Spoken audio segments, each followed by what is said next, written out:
So welcome to part 2 of what is redlining. And yesterday, I don't know if I was so successful or not, but what I was trying to explain was how an ancient science can help us to understand a lot of our modern problems, and the problem of how we build our cities, our most important manifestation, and it's a manifestation of different cultures, of all the people that are living in the cities. And the same can be said for the entire world, but that's too mind-boggling a topic for this discussion today.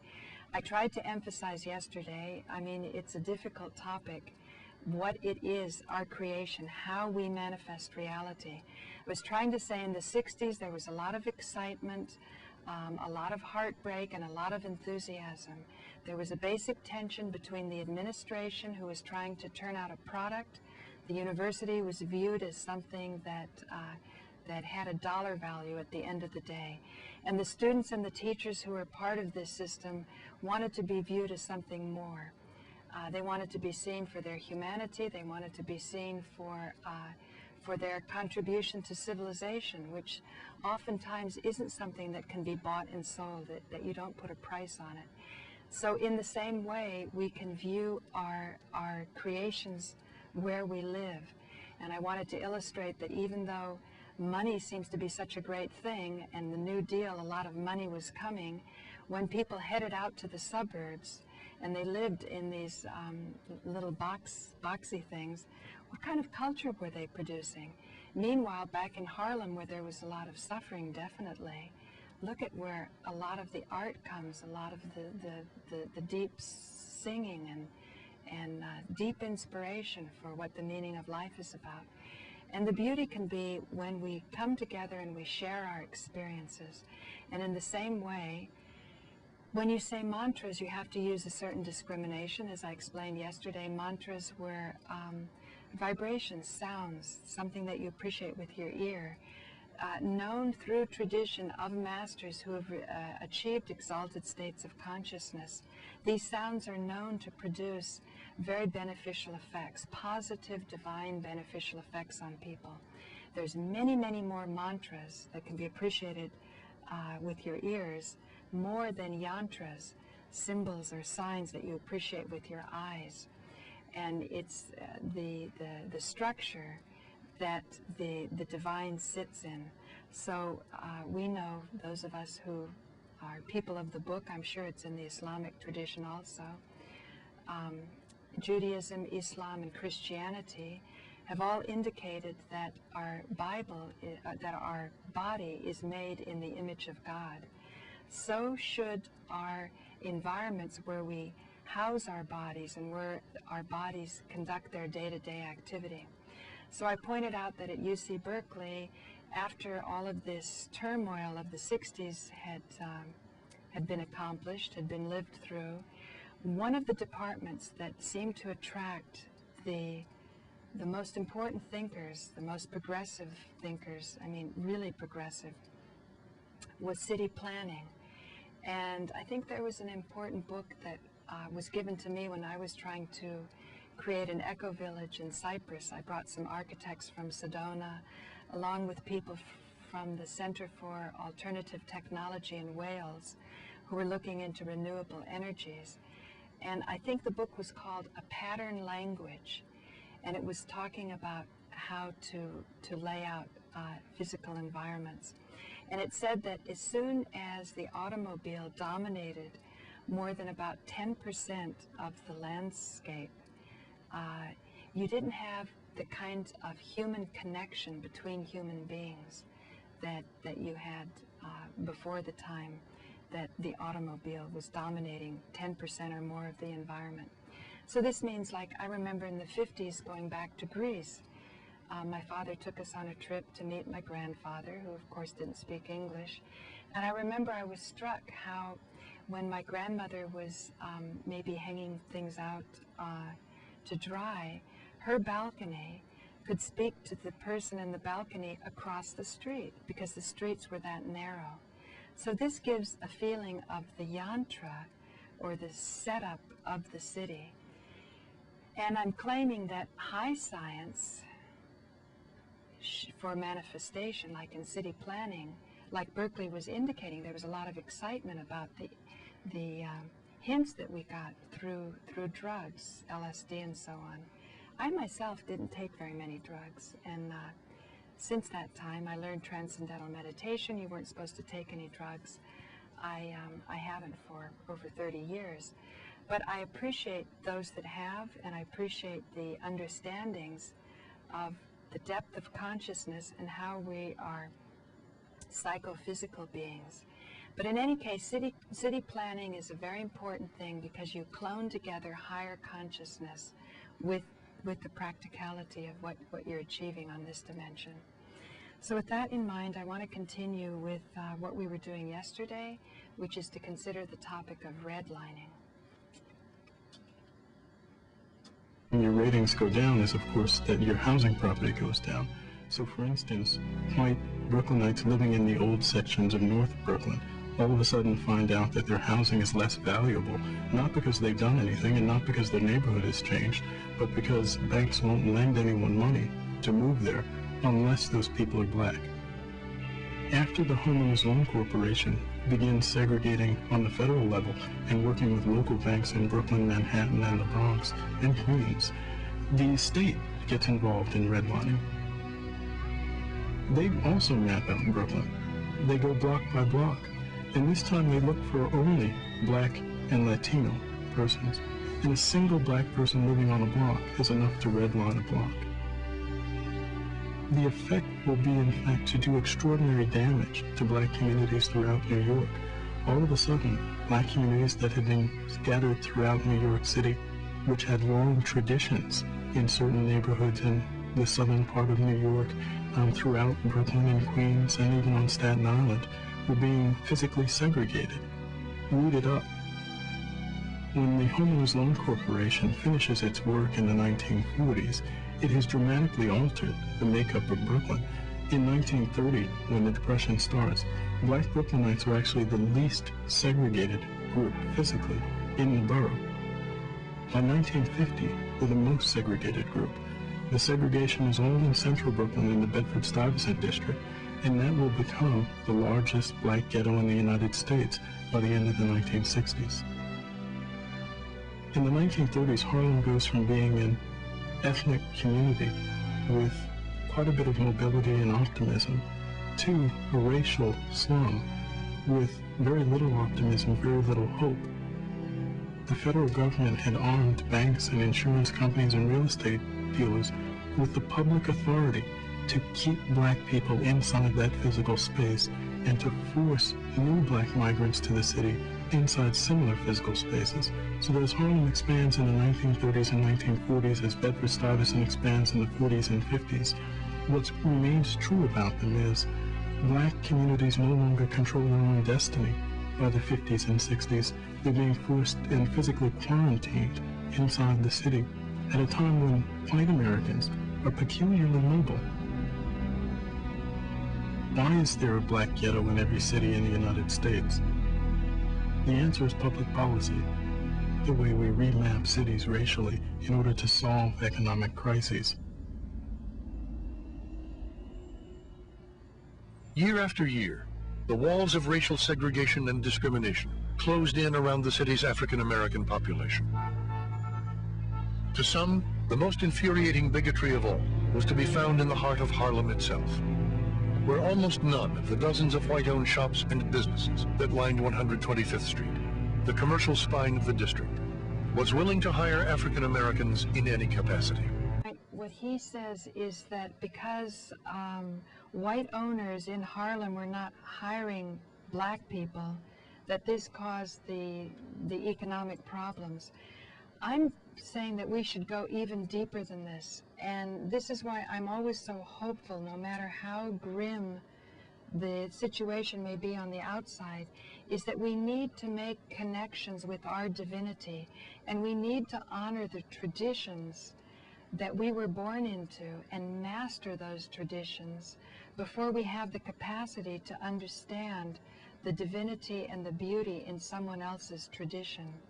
And that's why mantra and yantra producing Tantra, this is the magic of manifestation. If you say, you have this dismal picture about the injustice of racism, and you think that you're going to end racism as a result of some kind of moral willpower, it just won't happen. But if, on the other hand, you begin to appreciate your own divinity inside, because really, the type of hatred that we all carry with us, the most powerful is self-hatred. So if we can rise above our own self-hatred and know who we are and make the divine connection within, we will then have the ability to understand, to cherish and appreciate the path and the method that someone uses that may not be our method. When we talk about the Jews as the chosen people, I can accept that because they have a certain tantric process that they're practicing, and what they don't finish in one generation can be carried over into another generation, any unfinished business. And so to me, that is the genetic potential, what Rabbi Dam called the inherited holiness of the Jewish people, meaning that specific tantric process, using certain mantras. In this case, it would be undoubtedly in Hebrew, certain yantras, certain visuals, and that's why you have certain communities, ethnic communities. But how rich and how beautiful they are. And at the end of the day, the tourism that New York is enjoying was tourism that was, tourists are attracted because of these ethnic communities and because of the kind of art and the artisans that are producing different things within those communities. So keeping this in mind, what I'm saying is that Harlem was much greater than, just hiring them as shopkeepers, the people who are living in Harlem as shopkeepers. And that's one tiny part of the economy. But when we want to look upon the whole economy, we begin to see that the creativity in these different neighborhoods, there has to come a certain time that you can channel and you can get all of the input. And this is the great excitement and joy about what a democracy can be. And so now I want to carry on. I'll pay careful attention to this PSA that I've had on many occasions, and I'm going to comment on it in light of what we've just gone over.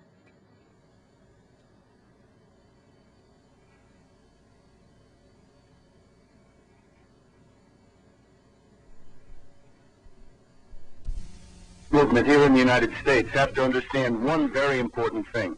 The basis for the Israeli operations against Hamas in the occupied territories, the basis for the Israeli attacks on Lebanon and the tremendous humanitarian atrocities that are going on there, the basis for the U.S. support of this, the basis for the war in Iraq, the basis for the coming attack on Syria and Iran, all boils down to one thing: the 9/11 myth, the racist warmongering myth, spread without proof by the Bush administration that somehow Arabs and Muslims carried out 9/11.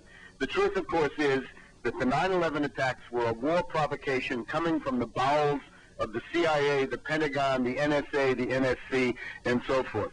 So the peace movement has got to take up the cause of 9/11 truth. Otherwise, these wars will go on for the foreseeable future. The only way to get peace is through a strong policy of 9/11 truth. Okay, so the question is why do I seem so, let me see if I can go back here, so obsessive in promoting 9/11 truth? And why is this also something that I think many people think can be avoided?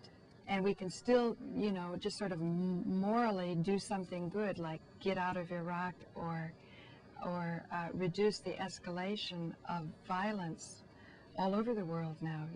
All of the horrible things that happen in Lebanon couldn't have happened if we didn't supply a lot of the weapons, no matter what your position is on whether or not Israel should exist.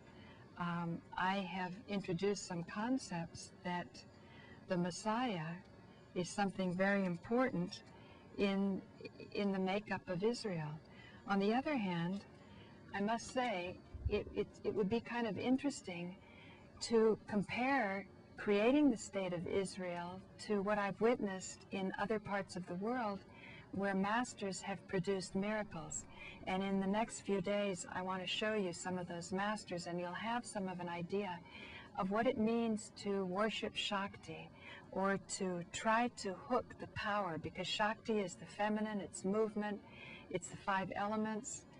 And we had sort of an idea of it in the 60s, again, through altering our physiology through chemicals. And then, of course, you know, we realized that it took really profound dedication to achieve a higher state of consciousness from which you could have more powerful manifestations. And then people were seeking out wisdom in different places. Buddhism or Hinduism, practices of mantra, the idea of Shakti as a path, a spiritual path, it's a path of sacrifice. And that means to get something, you have to give something. And I'm always reiterating, oftentimes to people's discomfort, even in the New Age movement, that the 3 major religions, Judaism, Christianity, and Islam, are all based on a fundamental sacrifice, and that's the sacrifice of Abraham. And there's all kinds of different interpretations about what this means. Some people will say, well, any God that would ask for a sacrifice of a son is no God that I want to be concerned with. But if you think of not anthropomorphizing God, but seeing this more as a principle of nature, that to get something you have to give something, that Abraham's intention was so focused that he was willing to let go of this attachment for the sake of creating a covenant and a deal with a power and an authority that was higher than his own, that was more powerful than his own. If he only upheld his part of the bargain, he was assured of being protected. And this is something that that really has to be focused on very, very carefully, because a lot of the liberals today, the progressives today, make certain assumptions, and they don't look at those assumptions. And the assumption is that we deserve, we have human rights, and therefore it should be better. And we can be good-hearted and say that if we have human rights, so do the Iraqis, and so do all the people who were suffering in Abu Ghraib, and the places of torture that we have. We can even see over the horizon, concentration camps are being built right now.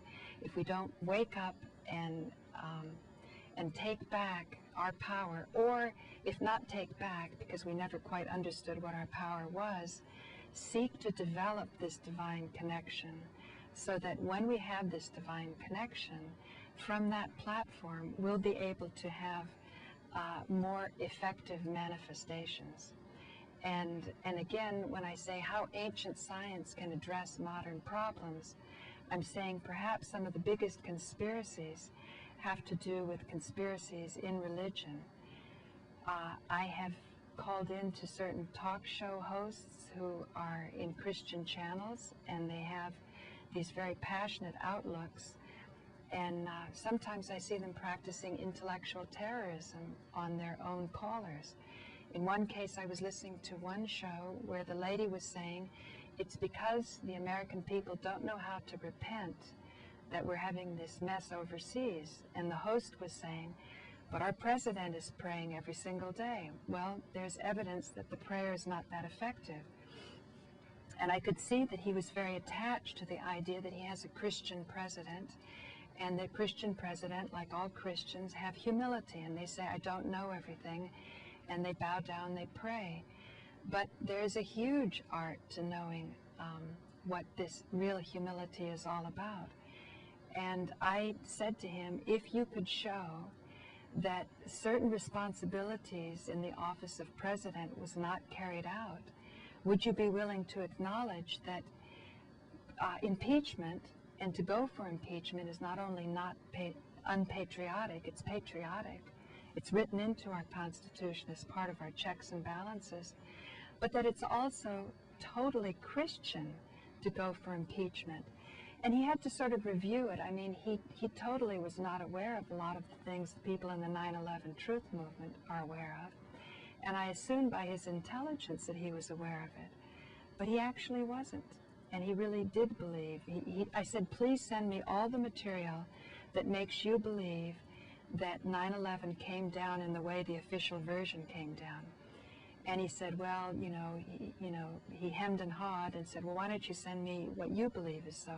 And I said, because if I send it to you, you won't read it. And that's why I brought up in this show, I want to see how much time I have. I have about 6 minutes left. I wanted to bring up in this show our conditioning and our prejudice, even in terms of how we approach mantras and yantras, particularly yantras, certain symbols. If we see a swastika and we go into intense reaction one way or another, you can see right away we're conditioned. And that means that in America, for example, we're not pulling together all of our talent and all of our intelligence. And so as a result, we don't have as much of a chance to come up with a really useful strategy to try to create a better world. And we are participants in creating a better world. Look at right here in public access. This wouldn't come about except that there is some vestige of belief in free speech, and that if we as New Yorkers own the land that the cable companies are running their cables in, or that we have, even in the case of the telephone companies getting into the business, we should still have, public utilities commissions watching over things to make sure that we all get a fair shake, so that when we're offering to or allowing certain people to privatize certain services that we need, we make sure that within this process of privatization, we get something back. And I think if you think about it carefully, even those who are privatizing, they want to enjoy this society, and this society is made up of people. I was showing how if you isolated out people in Harlem, or if you, had certain policies which made their contribution less recognized, like if you redline a Harlem house and their house isn't as valuable, that means they can't borrow against it as easily as someone else could. And maybe if they went to the bank to borrow some money on their house, they might come up with some very important creative endeavor that would have a social contribution that would allow us all to live in a more harmonious world. But I want to say that when I was talking to the Christian radio announcer, he really honed in on what I was saying, because I was implying that Jesus didn't come to change the covenant. He said he came as a fulfillment of it. Therefore, if he didn't come to change the covenant, one thing that Jesus would definitely hold on to was that he would never have wanted people to make an idol out of him. So why should we make an idol out of our president and say that he is praying for us? The caller that was calling in, who I accused the radio announcer of practicing intellectual terrorism, and he woke up when I used that word, and that's a word I got from Webster. When you're sort of crushed because somebody tells you that your reconsideration of 9/11 is a conspiracy theory, and you feel all ashamed about it being a conspiracy theory, you aren't taking into account that the whole United States Constitution was based on a conspiracy theory. People who eventually became revolutionaries believed that they weren't getting a fair shake because people in England were conspiring against them. So the Christian radio show announcer, he honed in on that. And when I used the word intellectual terrorism, I could see his true love for Jesus and wanting to be a real Christian, and not wanting to bully or intimidate his callers. And I said that if you don't give them the full information on 9/11 or of it, Christians are going to become stupid. And you can see throughout the ages how Jews would look down on Christians in many ways as being stupid, because for the sake of devotion, they can be more easily manipulated. On the other hand, I find it very interesting that Jews don't pay very careful attention to Jesus as one of their own, and as one who accomplished something really tremendous, and that is the resurrection. I think this is something very important to take into account. And the resurrection is the culmination of all of the miracles. And so I'm going to end this with a thought, because I've witnessed miracles in India with masters, and I'm going to show some of them in the days to come soon. And there's a great deal of negativity when you call up a miracle, particularly the powerful ones. It doesn't feel comfortable and it doesn't feel natural.